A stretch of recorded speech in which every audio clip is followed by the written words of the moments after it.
guarantee that when your child, when you die, when you are in need of sawab and comfort and du'as and tilawat of the Quran or some sort of charity to assist you in your darkness and loneliness of the grave, you think that child is going to worry? You think that son of yours, he is gone, such a big businessman, usko khane se khana khane ki fursat nahi, wo tumhare liye kya dua karega?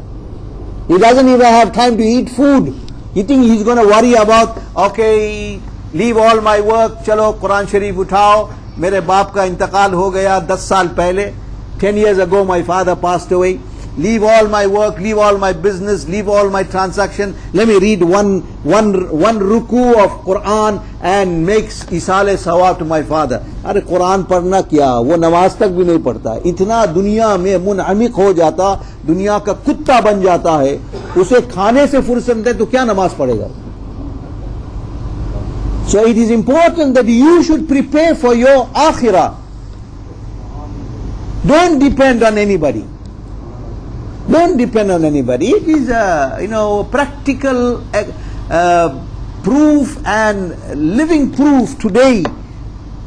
How much of us think of our parents, how they spend those sleepless nights so that a mosquito doesn't bite us at night.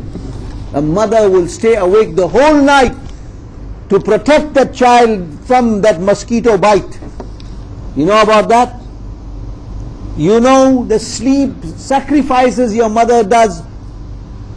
You know the concern of the father about the welfare of the child and see the child is clothed and fed properly and educated properly. How much of hardship they went through. We'd forget about all this. So that's going to be the situation. History repeats itself.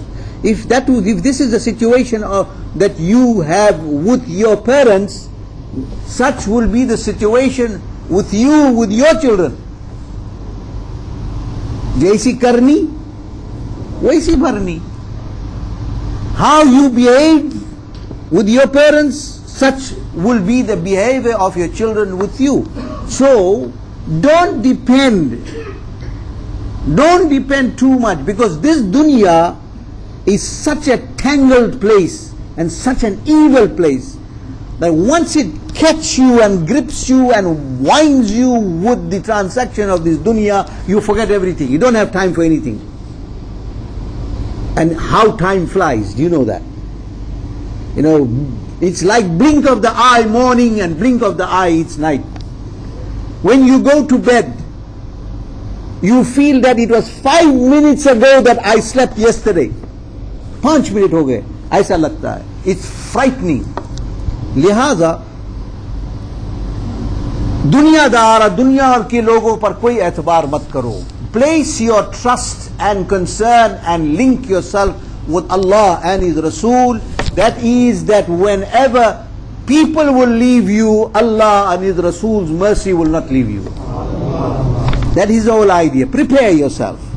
So inshallah tabaraka wa ta'ala, next week we'll discuss Maghrib Salah and try and conclude with Isha, and then we'll give you the finer points on the faraiz, how many farz in Salah and why are there so many farz in Salah, and all the different postures that we find in Salah. Qiyam, that you start your Salah, and Qawma and Ruku and Sajda and Tahiyya, where all these postures came from and how and why was it prescribed in Salah for this ummah. Allah give us tawfiq and hidayah. Allah subhanahu wa ta'ala tamam मुसलमानों को नेक अमल करने की तौफीक अता फरमा.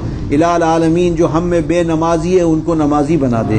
इलाल आलमीन जो नमाज़ें अदा करते अपने फजल करम से उनकी इबादतों को कबूल फरमा. इलाल आलमीन हम में जो बीमार है उनको शिफा अता फरमा. इलाल आलमीन जो हम में परेशान है उनकी परेशानियों को दूर फरमा. हमें जो बेरोजगार है उन्हें रोजी से लगा दे. मुसलमान के कमाए में, आल में, औलाद में, तिजारत में, उनके इल्म में, अमल में बरकत अता फरमा. इलाल आलमीन जो इस दुनिया से चले गए उनकी भी मगफिरत फरमा. व आखिर दावाना अनिल हम्दुलिल्लाहि रब्बिल आलमीन.